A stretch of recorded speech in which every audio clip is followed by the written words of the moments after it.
Good morning. मैं Rajeev Dubey, department of history, intermediate, Jamshedpur cooperative college, Jamshedpur.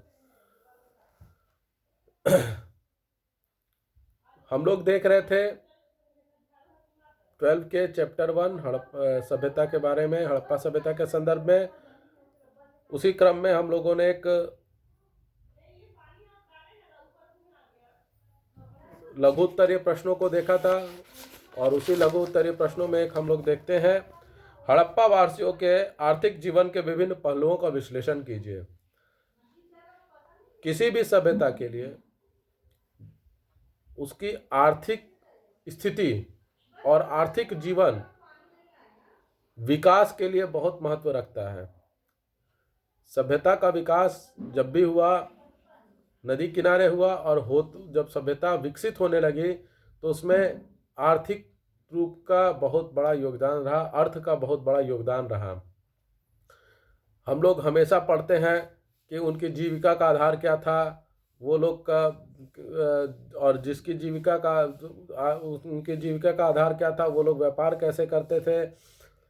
तो जब व्यापार आप करना शुरू करते हैं तो आर्थिक रूप से आप संपन्न होना शुरू हो जाते हैं। और जिन जिन सभ्यताओं ने आर्थिक रूप से संपन्नता पाई, वे सभ्यता बहुत ज्यादा विकसित हुई।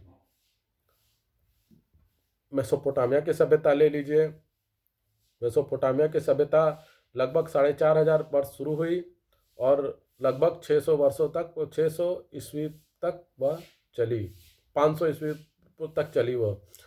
तो इतने लंबे समय तक वह सभ्यता अस्तित्व में रही। इसका कारण क्या था? इसका कारण यही था कि वे लोग व्यापार के मार्गों को खोज लिए थे। जल मार्ग उस समय सबसे महत्वपूर्ण मार्ग था, और उनका व्यापार सिंधु घाटी के सभ्यता के लोगों के साथ में भी था। उसी तरह सिंधु घाटी के सभ्यता के लोग भी व्यापार में भी अपना परचम लहरा चुके थे, जिसके कारण सिंधु घाटी की सभ्यता भी बहुत ज़्यादा उन्नति की।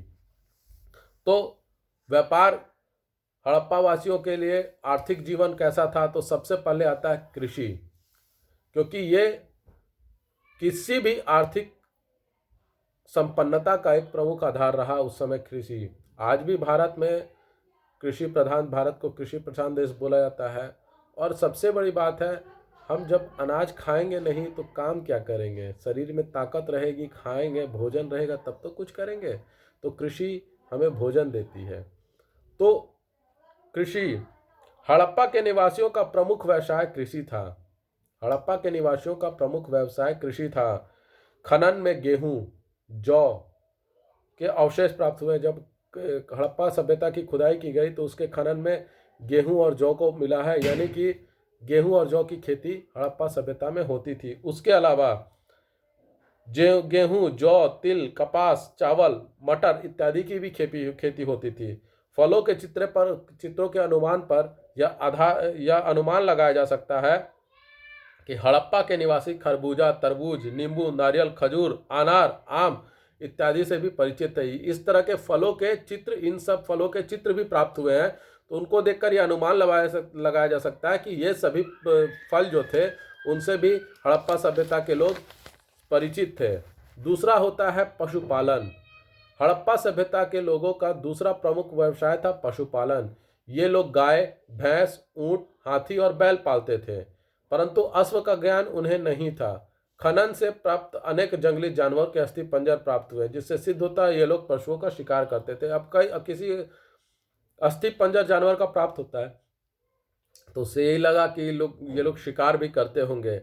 अनेक मुद्राओं पर बाघ, गेंडा, हिरन, चीता, भालू एवं खरगोश की आकृतियां भी अंकित मिली है। कई मुद्राओं पर इन सब जानवरों की आकृतियां अंकित मिली है, मतलब इन सब जानवरों को ये लोग परिचित थे और इस शिकार वगैरह भी करते थे।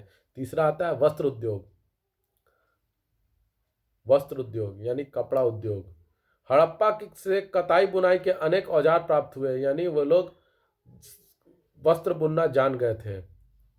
ये लोग सूती, ऊनी, रेशमी सभी प्रकार के वस्त्र बनाते थे। यानी हड़प्पा सभ्यता के लोग वस्त्र बनाना जान गए थे, वह भी अनेक प्रकार के सूती, ऊनी, रेशमी तरह के वस्त्र बनाना जान गए थे। इन्हें वस्त्रों की रंगाई कढ़ाई करना भी आता था। रंगाई करना भी आता था और कढ़ाई करना भी आता था। वस्त्र पर कलाकारी करना भी इन्हें आता था, कढ़ाई करना भी आता था। इसके अलावा खनन में प्राप्त सुइयां तथा बटन यह प्रमाणित करते हैं कि ये लोग सिलाई भी किया करते थे। यानी सुई और बटन मिला है, उससे प्रमाणित होता है कि ये लोग सिलाई करना भी जानते थे। तो ये था वस्त्र उद्योग। इसके बाद आता है कला कौशल। हड़प्पा सभ्यता के लोग शिल्पी और कलाकार भी थे। यह लेखन कला में भी कुशल थे। लगभग 500 मोहरें ऐसी प्राप्त हुई हैं जिस पर अति सुंदर लिपि अंकित है। यानी लिपि यानी भाषा की बात, लिपि लिखी हुई है, अंकित है। मोहरों पर पशुओं के सुंदर चित्र बने हुए हैं। जो कलाकारी है, सुंदर चित्र बनाए गए वो मोहरों पर बनाए हुए और उन पर चमकदार पॉलिश की हुई है। मतलब इस तरह की चीज़ें ये लोग करना जान गए थे। धातुओं की कई मूर्तियां भी प्राप्त हुई है जिनसे यह प्रतीत होता है कि ये लोग मूर्ति कला में भी कुशल थे। यानी ये लोग मूर्ति कला में कुशल थे, ये प्रतीत होता है। इन लोगों के अलंकरण कला का भी पर्याप्त ज्ञान था। यानी वो लोग अलंकरण करना भी जानते थे, उसका यह पर्याप्त ज्ञान इन लोगों को था। इसके बाद आता है धातु उद्योग। इन क्षेत्रों की खुदाई से प्राप्त बर्तन, मूर्तियां, हथियारों से यह ज्ञात होता है कि हड़प्पा वासी सोना, चांदी, पीतल, शीशा, कांसा, तांबा आदि धातुओं का प्रयोग करना जानते थे। इसमें गौर करने वाली बात यह है कि लोहा का यहाँ बात नहीं हुई है। सोना, चांदी, पीतल, शीशा, कांसा, तांबा आदि धातुओं का प्रयोग करना जानते थे, परंतु लोहे का आविष्कार या लोहे के बारे में हड़प्पा वासियों को ज्ञान नहीं था। धातु उद्योग यहाँ के लोगों का प्रिय उद्योग था। यहाँ के लोग पत्थर का भी उपयोग करते थे। यानी पत्थर का भी उपयोग करते थे। धातु योग यहाँ के प्रिय उद्योग था, परंतु लोहा नहीं। अन्य उद्योग, हड़प्पा सभ्यता के लोगों का अन्य उद्योग क्या था? तो ये लोग घरेलू वस्तुएं भी बनाते थे, जिसमें सुई, कैंची, कुल्हाड़ी, हथौला, बर्मा एक छेद करने वाला औजार होता है जो आज भी पहले ही इस्तेमाल होता था, अभी तो लोग डायरेक्ट करते हैं। बर्मा और लकड़ी के कारीगर लोग इस्तेमाल करते हैं। छुरी तथा हंसिया आदि इत्यादि वस्तुएं प्राप्त हुई है। ये लोग आकर्षक खिलौने और हथियार बनाते थे। आभूषणों का निर्माण एवं मिट्टी के वस्तुओं के निर्माण का ज्ञान भी इन लोगों को हो चुका था। यानी ये लोग आभूषण बनाना भी जानते थे और मिट्टी के बर्तन का बनाने का भी ज्ञान इन लोगों को प्राप्त हो गया था। व्यापार, हड़प्पा वासी जल तथा थल मार्गों द्वारा की देशों में भी व्यापार करते थे। जैसा मैंने पहले बताया कि हड़प्पा के लोग का व्यापार मेसोपोटामिया की सभ्यता के साथ भी चलता था और मेसोपोटामिया के लोगों का भी व्यापार हड़प्पा और सिंधु घाटी सभ्यता के लोगों का था। तो वो सब जल मार्ग से होता था। थल मार्ग से आंतरिक रूप से व्यापार होता था। यानी थल और जल मार्ग दोनों से व्यापार हड़प्पावासी करते थे। थल पर बैलगाड़ी एवं जल में जहाजों का प्रयोग किया जाता था। यानी वो लोग जहाज बनाना जान गए थे, तभी जहाजों का प्रयोग किया जाने लगा था।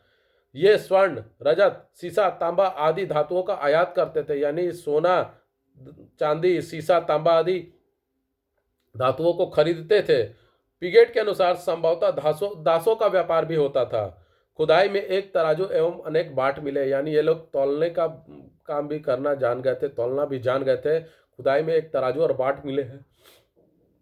तो इससे प्रतीत होता है कि हड़प्पा वासियों का व्यापार, आर्थिक जीवन बहुत समृद्ध रहा, बहुत उन्नति की उन्होंने और बहुत ज़्यादा ही समृद्धशाली रहे।